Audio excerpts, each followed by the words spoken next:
We are live. Okay. Hi, everyone. My name is Allie, or Alexandra Soul. We are in group 2, and this is our group. Hi, all. This is Hillary Nichols. And this is Jose Yanes. Stacey Stewart. So today we are talking about what qualities make a good or poor leader.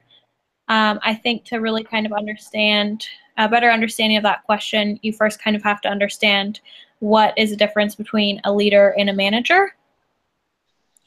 For me, a manager is usually more focused on scheduling, budgeting, hitting sales goals, and tasks more like that, trying to get things in a certain time frame, where your leader is the person who is trying to sell you their vision. They are trying to get you to buy into this bigger picture. Your leader is the person who is inspiring you and motivating you to work for something, an end goal. For me, personally, I've had a couple experiences with bad leaders. One in particular was very rigid. The textbook calls out 7 different styles of bad leaders, and I think, bad or poor leaders can fall into one, or they can fall into all 7 of these categories. My experience was definitely with a rigid leader. She was very focused on scheduling, task management, rules and regulations, and she was very set in her ways. She was unwilling to take any sort of feedback or change any of her things that she did. She was very set, very rigid. We had new company policy that would come out, and it would help us with our day-to-day task management and accountability. It was a great new policy that would have helped all of us in our day-to-day business, but she was so set and rigid in her ways, she refused to even try this new company policy. So I think when your leader is too rigid, they're hurting your team morale. They're not listening to you, so your team is not feeling like they're listened to or understood. Your leader is unwilling to try new ideas. It can just be a horrible thing for your entire group or team or work. Do you guys have any experiences with rigid leaders? Actually, I do. Currently, I work for a school district, so I'm working throughout the summer, and during the summer, we usually have a few summer programs, but this year it has been really stressful and really bad, especially because the person who is now in charge is new. She began working last August, so she is not very open to suggestions. And when we once had 100 students attend a summer program, this year we only have 28. I know that she's been stressing a lot about it, but she is so set in her ways that she does not allow for any type of opinion. And this is just making everybody's day really hard. It can be really detrimental to your whole group, whether it's a work or volunteering or any sort of program, if your leader is so rigid and set in their ways that they're unwilling to listen to suggestions. I've even had a leader who has made a mockery of changes and doesn't think they're necessary, and causes a lot of distrust in just our close knit of a team, because she's not wanting her leaders to implement changes, and it's caused a lot of problems. Trust and communication, respect, and policy implementations that have been for the better. So it's also worked kind of in the opposite of her being rigid. It's made she's always had a mockery over changes, mocked them, and in a way that they've not been needed. Definitely. I think. Oh, go ahead. Sorry. I was just going to say, we actually have a new leader, so a new senior VP who really is very rigid and didn't really get to know the company before she started making changes to the way that she wanted things. Like, didn't ask any questions or get to know our policies and procedures, and almost kind of like mocked the way that we're doing things currently. And now she's really kind of lost the faith of her team. I mean, people have already left the company since she's been there. So I think that, you know, she's rigid and set in her ways from stuff that she's brought over from other companies. And I think it's made it really hard for her to be a successful leader with us. Good point. Yeah, they definitely, it definitely can be, you know, like I said, very detrimental to your group or your followers, your team at work. And that's just one of those 7 traits that it calls out in the book. So I know Jose was going to talk about a couple more of those. Another of those traits is actually selfishness. And I think this ties into what Ali said, because somebody who's really selfish is not going to be willing to listen to others. They are so set in their ways, and also they may have a lot more knowledge than others do, but they're not willing to share it with the team. So that kind of slows down progress. Also, I feel that if these people who want to be in control all the time, they're not going to be able to move forward, and this only messes up everybody else.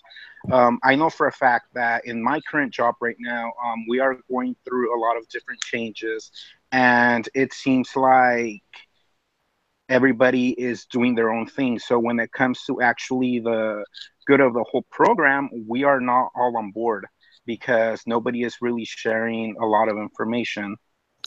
I don't know if you guys have had any of this happen to you at work or any other situation. So I've had a situation where my leader was selfish in the content that she took credit for almost everything. And I know it's my job to make my manager look good, and to help achieve goals. It deteriorates motivation and, frankly, caring about your job when you're not hardly getting credit for anything, but someone else is getting credit for what you do, and there's no appreciation. So I've experienced selfishness, probably 2 years worth of it from a manager. In that way, it was pretty bad.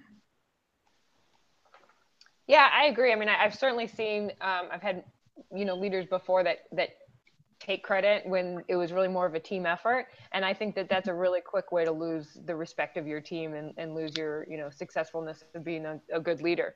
Because I know that, you know, as a leader, when I have somebody on my team do something great, I try to always make sure that they get more credit than I do for it. So that's always, I think, you know, the opposite definitely makes it difficult for the team to want to continue to follow you after something like that. Especially if you want your followers to keep doing that work. You want them to keep doing good and doing what they're doing to make you look good. Yeah, I had exactly experiences with both of them, Stacy and Hillary as well. My manager was very selfish, and she would take credit for the things that we did well, but she would also do the opposite. And if she did something terrible, she would throw one of us under the bus, so to say. So she was not looking bad. So definitely had experiences with both of those as well. I have experience throwing under the bus also. Yeah.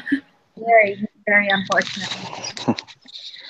Yeah, and it seems like a lot of the selfish leaders, they will always try to look after their own personal interests, and they're going to use their power and status for personal gain to a certain degree. Because, I mean, obviously they know that they have a role to fulfill and they have to, you know, work hard, but somewhere along the lines, they blur that, and, you know, they're going to do what's best for them. And they're always going to try to justify what they do by the titles that they hold. And, you know, I also was reading about not only, you know, what makes a bad leader, but there's also a list of qualities that make a good leader, what a leader should be. And two of them that stuck to me the most were how a leader should act. A leader, being the head of any group or organization, is expected to act a certain way, especially if he or she wants to influence others. And I think that, you know, a leader should always be truthful. They should create a foundation for fairness and openness. They should be able to have open communication with, you know, other members, because if this doesn't happen, then I think the stability of the group itself is not going to be very strong. Also, I know, you know, they do have to be the strength of the group. They have to, you know, say things as they are. But I think that there is always a way for them to say certain things without actually, you know, being hurtful or offending anybody. And they have to lead by example. If they expect their followers or whatever to do great, they have to show an example. They have to, you know, be what they want others to be. Mm-hmm. That's exactly right. I agree with that. And that's actually going to be a pretty good segue into my topic. If you're completed with yours, Jose. I also had to talk about how, you know, a good leader has to work with others. They actually have to give a little bit of their power away, because I think that, you know, a good leader knows how to compromise, and they know how to be humble. Because if they want to be in control all the time, nothing's going to work well. Definitely. Yeah, I think all of us could agree we don't really like that micromanager type who likes to be power hungry and over our shoulder telling us how to do everything. Definitely. And I speak from personal experience. That just brings a lot of stress. Couple of years ago, I was working for the county here where I live, and I decided to go back to school. My bosses approved it because, you know, they saw it as a benefit for the program. So one of my coworkers, I guess she wasn't entirely happy with this decision. So she made every single day a living hell for me, which was not fun at all. She checked the time I came into the office, the time I left, when I took my break, whenever I would be doing something, if I was doing something or not. And it just got so bad to the point that, you know, I actually had to go to the doctor because of stress. So, you know, there's a lot of things that, you know, micromanagers can do that actually affect not just the stability of the organization, but actually the health of the individual.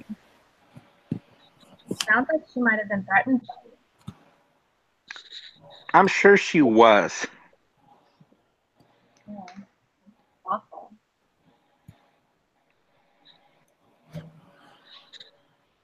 Well, if you're done, I can go into mine here. Go ahead.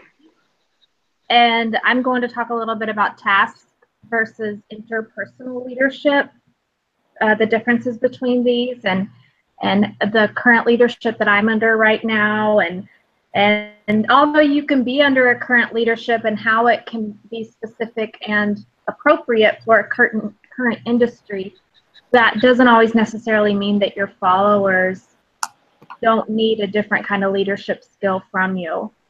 So going into that, a task leadership is one that is very objective, does clear objectives, clarifies the responsibilities, you know exactly how they need to be done and when they need to be done. Their primary goal in task leadership is concerned with when the project's going to get done. They have a greater concern with getting the work done than for the people who are actually doing the work. And this is usually a very highly authoritarian type person. So kind of similar to what you were saying just a minute ago, Jose, this can also be a micromanager kind of person, but it can also be appropriate, like I was saying, for the industry, such as we learned in the lecture, a police officer or a teacher. I mean, if I was back in grade school, which thank goodness I'm not, I would want a teacher to be task-driven leadership. I would need that one-on-one attention, and I would want it. Currently, my manager is like that, and I don't like it. I don't like that she is so black and white. I'm a people person, so I do like to occasionally be told, you're doing the right thing, you're on the right track. But it's so black and white and so task driven that sometimes I come home at the end of the day just wondering where I stand with her and wondering if I'm doing a good job. So the other one is interpersonal, which is where she kind of lacks, and that's a leader who focuses more on relationships and supports a follower's needs and even empowers the follower. And that's kind of what I'm not getting right now. My situation, I'm kind of forgiving of my manager right now because she's new. She's only been in the position for a few months, and she's actually brand new to being a manager. So I'm kind of hoping she can figure out things here soon. But I do miss having an interpersonal leader because I just feel that for my personality, that's what I need. But not every industry needs it. I mean, my husband works in the Department of Correction. He doesn't need to be empowered. He's definitely in an industry where it's task-driven.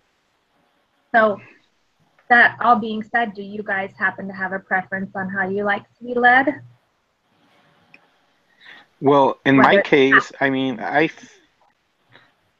for me, I think it's half and half. My current boss, she sometimes I feel like she's not really there, which is okay with me because I'm usually, I'm used to working by myself and I know what I have to do. So I know how to do it, when to do it. Sometimes she has this thing where she likes to micromanage everything and anything, and she likes to be in control. Sometimes we need things answered in a day or two, and she takes about a week to reply emails or whatnot, and it's really frustrating. But there's other times when she, tries to empower us and celebrates us and, tries to say that we're doing a good job. But to me, that still doesn't feel like she's doing enough, especially because she's slowing us down a lot. Yeah. And sometimes leaders don't do it right. It seems like they're just saying things because it's like, oh crap, I'm supposed to tell them they're doing a good job, and they just do it, and you're like, I don't think you have that so much. It's got to be hard for a leader to find that balance, but I think it's important for. So that kind of goes into, we're right about it, like we're already at the 17-minute mark. So we're talking about. So that actually kind of segues into what I was going to be talking about, which is in chapter 3. It goes over the trait leadership approach, and it talks about how back in 1948, it was originally the theory was started by Ralph Stockdill, who did a bunch of studies to see if there was natural personality traits, situational traits that led people to be leaders. And he found originally that back then it was more the leaders resembled the followers. So if it was, there wasn't necessarily that tie, whether it being, male or female, whether it being tall or short, old or young, it had a lot more to do with what the followers needed. But then in 1974, he published another study that he did find that there was certainly some personality and some situational traits that led people to be, be more likely to be a leader. And they had a couple of examples where, Winston Churchill, like some of the main army generals are these big, tall, bigger than life kind of people, which they think made it more likely that they would be a leader. So some of the traits that they found in the text that it went through was just basic intelligence. Personality, is it somebody that you want to be around? That they were motivated. So whether or not they, had the drive to go, go reach their goals. Social intelligence, just how they interacted with other people. Problem solving, of course. And then in the lecture, it actually went a little bit further. So they talked about how, a good leader, had integrity in everything that they did, not just in their leadership role. Of course, intelligence again. Extroversion, so they wanted to, kind of go out and they weren't afraid to make mistakes or be in front of people, whereas maybe an introvert might, not naturally fall into that leadership role. They typically had some level of self-esteem, of course, and then they're open to new experiences and they're very conscientious of, what they're doing. So those were kind of some of the things that I absolutely think that that's true, as far as, you know, the good leaders that I've seen definitely, you know, show a lot of those traits. And I would say that a good leader doesn't necessarily have to have intelligence or knowledge in the day-to-day stuff, but just the intelligence to be able to adapt to gaining that knowledge. So you can always learn stuff, but you can't learn good customer service, good leadership skills, how to manage people. So sometimes there can be a difference between, or from what people perceive as intelligence and knowledge, because that can always be learned. I agree. So we are at mark on our discussion. All right. Well, thank you all. Do you have anything else to say? I'm going to stop the broadcast. Yeah, thanks for listening to our little discussion. Thank you, everybody, for participating. Yes, thank you.